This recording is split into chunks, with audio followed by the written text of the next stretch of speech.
All right. In the next section, I'm gonna pose you an essay question. I'm gonna show you how an essay question is written, and I'm gonna analyze a passage first from the Butler, and then I'm gonna show you how an essay is written based on a character in the story, and we're gonna only focus on one paragraph first. Okay, so that you don't get too stressed out. You definitely write more than that, but for the time being, we'll just need to do one paragraph.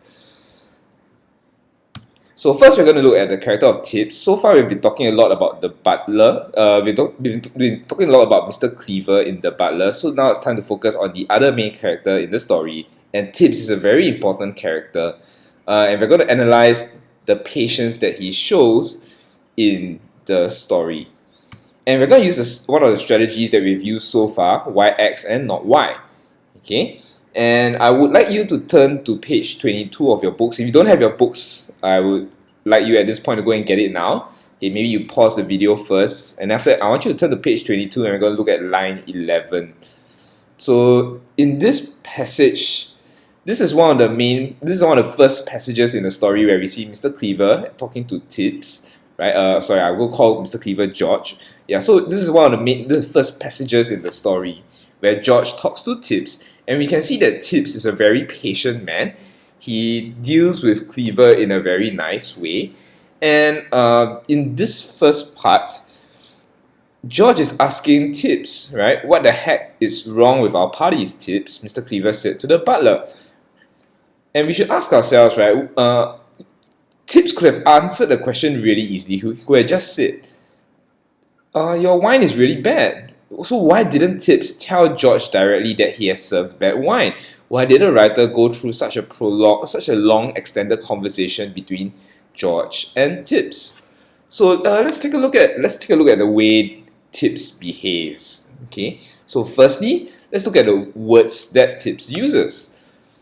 Tibbs is extremely polite. He calls George as Sir, even though George behaves in a very rude, uncouth way. He behaves more like a hooligan rather than a polite man. But Tibbs is polite to him no matter what. And before he tells George the problem, he warns him first not to be offended. Right? It's almost as if he knows that George would feel offended by this, even though, as we read later on, George seems perfectly fine. He never takes offense because he's not as sensitive as Tibbs. And we also see how Tibbs refers to his advice as a small suggestion. Why does he do this? What do these words that Tibbs uses suggest about Tibbs' relationship with George? Well, he respects George as his master, therefore he has to treat George with deference. At the same time, he also wisely expects that George might react angrily and hot-headedly to criticism. So in this we can see that Tibbs is quite wise. Tibbs actually tries to be nice to George, even though George doesn't really appreciate it. And from the way Tibbs talks, this tells us that Tibbs himself doesn't like George. Tibbs himself thinks that George is an uncouth man who lacks composure and is very insecure about his social status. Next, in the way Tibbs talks to him, so it's really quite interesting in the way Tibbs behaves and the way Tibbs talks. His politeness is like on the surface level, it's like a facade.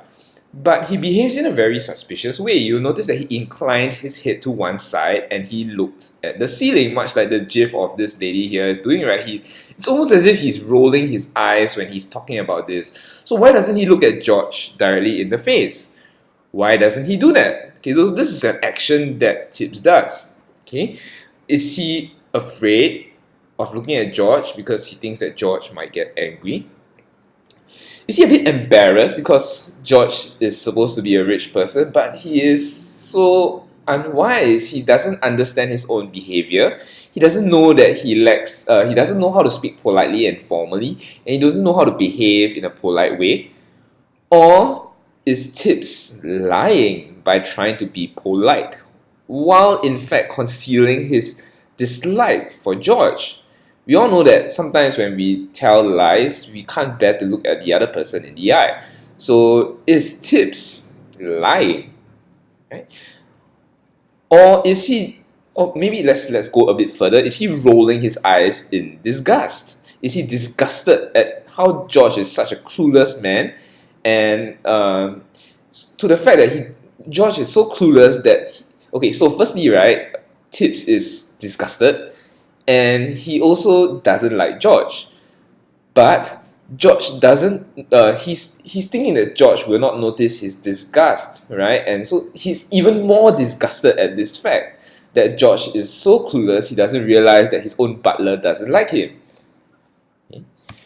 So you also notice that we also look at a character's feelings, right? We can see that we've either tried to suggest that maybe he's afraid, or maybe he's embarrassed, or maybe he's simply lying while at the same time being quite disrespectful towards George, right? He doesn't like George very much.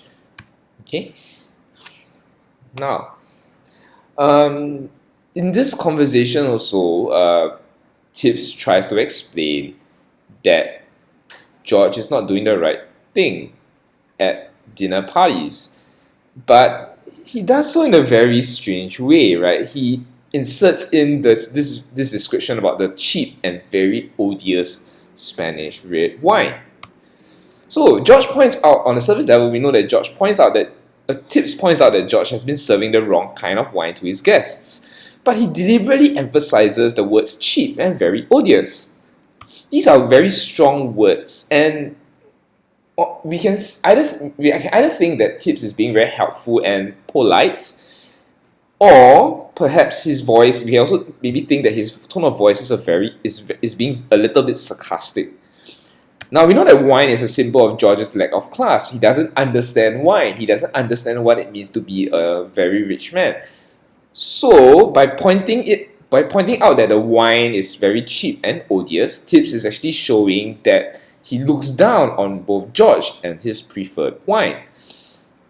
So George is really rather cheap.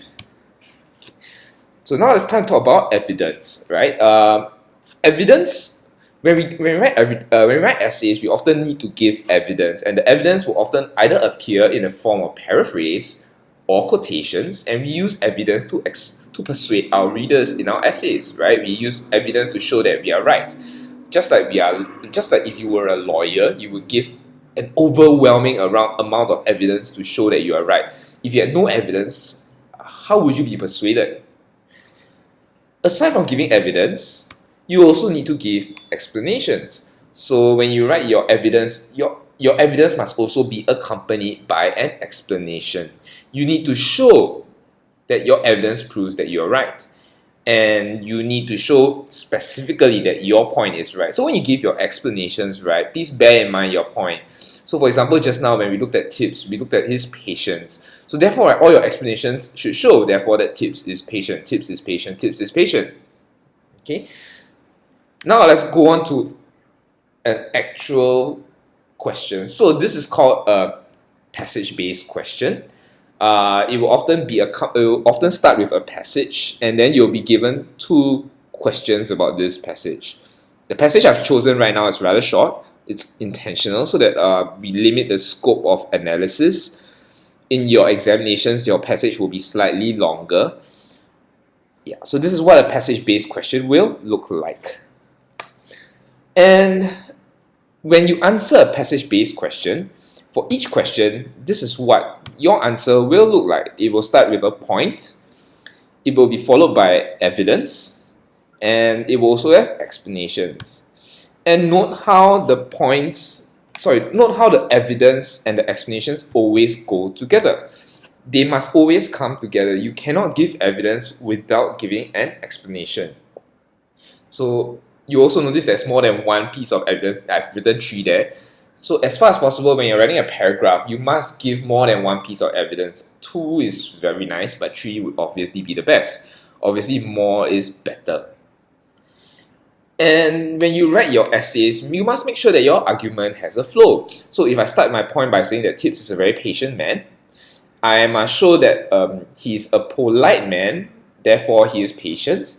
And after that, I'll explain how the evidence shows that he is very polite. But I don't just want to say that he is a patient man. I also want to show that his patience conceals an additional quality. And what makes him extra patient is the fact that even though he dislikes George and looks down on him, he is polite to him to the very end. He never reveals to George that he doesn't like him. So my paragraph will therefore increase in his intensity, right? It will just tell me, I will tell you in my paragraph that he dislikes George. And then after that, I will show how he really disrespects him in spite of being very polite towards him. So this paragraph must follow a flow. And you must always have a flowing argument. Okay, if you don't consider the order of your evidence, you will find that your paragraph looks very messy. And when I mark your paragraphs, they may not necessarily make sense. So please remember that your ideas must come with a flow. Okay.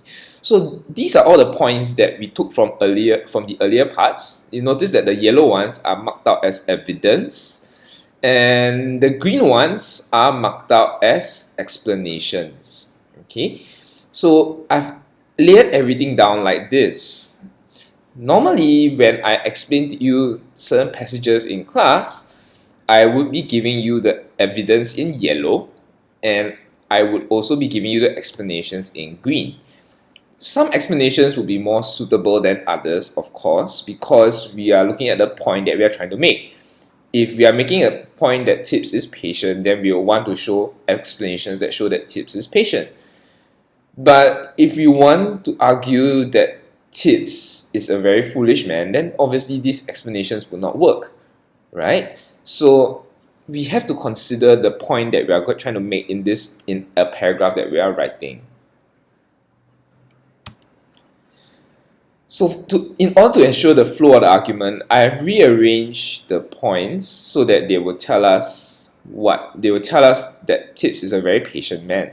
And I chose to talk about the point that he doesn't want to look at George directly. I want to talk about that at the end because I want to show that in spite of him not liking George, he's very polite. And I want to talk about the cheap and very odious Spanish wine first before that, right? So this goes to the second part of my paragraph. So I want to talk about the cheap and odious Spanish wine because it shows Tibbs' frank opinion about George. Right? So I'll probably talk about the wine first, and then I'll talk about how he's not looking directly at George. So I hope you understand that the flow of the argument is very important. Okay, so after you rearrange it, it looks something like this. Okay, right. So you can see that a flow has been established, and this is what the final paragraph would look like. I would like you to pause at this point, maybe to read the paragraph, and I'll paste a copy on the SLS website so that you can download it and take a look and print it out for yourself if you need. But I'd just like to show you how the paragraph goes. So at this point, maybe you want to pause the video first and read through this paragraph. Okay.